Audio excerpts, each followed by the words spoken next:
د لوی خدای په نامه د خبرونو سرټکی د انساني قاچاق د مخنیوي لپاره له امنیتي چارواکو سره د نیمروز والي کتنه د عامه روغتیا وزارت لخوا افغان حاجیانو ته د روغتیايي خدماتو د وړاندې کولو لپاره د حج کمیټې غونډه ترسره کول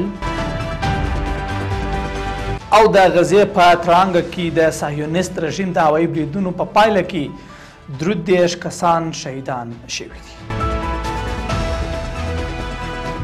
د لوی او مهربانه خدای په سپېڅلي نامه درنو لیدونکو سلام. د نن ورځ خبرونو ته ښه راغلاست. نن چهارشنبه د 1404 کال د غویي 3 نیټه ده. زه ځیم د هم بشپړ خبرونه. د نیمروز والي شیخ محمد قاسم خالد د انساني قاچاق د مخنیوي لپاره د دغه ولایت له امنیتي چارواکو سره غونډه وکړه. د کورنیو چارو وزارت وایي چې د ښاغلي خالد په دې غونډه کې د انساني قاچاق مخنیوي په برخه کې د امنیتي ادارو د هڅو ستاینه وکړه او ویل چې امنیتي ځواکونه په دې ولایت کې د انساني قاچاق مخه نیولې ده. د امیر المؤمنین د لاسلیک شوي فرمان وروسته امنیتي ځواکونو د انساني قاچاق د مخنیوي لپاره کوټلې ګامونه پورته کړي دي.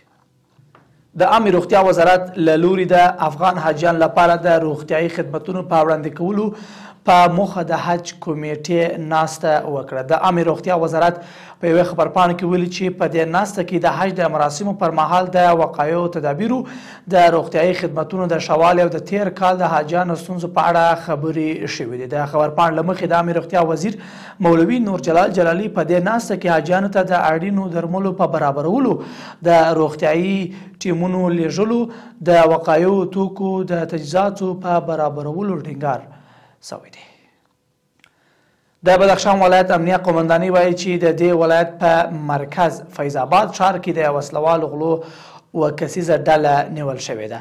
د بدخشان امنیه قومندانۍ ویان ویلي چې له نیول شوي کسانو سره توپنچه، موټرسایکل، موبایل، نغدي پیسې او یو شمېر نور توکي هم نیول شوي دي.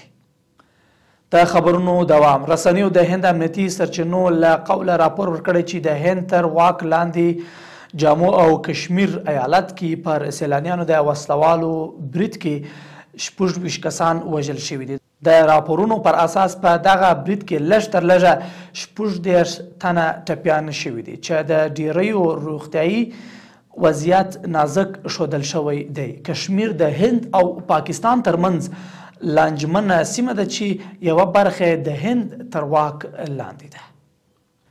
او وروستی خبر. د الجزیرې د راپور پر اساس د غزې په یوه روغتون د صهیونیستي رژیم په برید کې 12 فلسطینیان شهیدان شوي دي. دغه راز د غزې روغتیايي وزارت ویلي چې د اسرائیلو یرغلګرو له لوري د سیمې د دوامداره محاصرې له امله د ملګرو ملتونو سازمانونو په ملاتړ څه باندې 600,000 ماشومان ته د کوزن ضد واکسین د ورکړې کمپاین ځنډېدلی دی. له ملتیا مننه. تر بیا ښه وخت او ښه چل.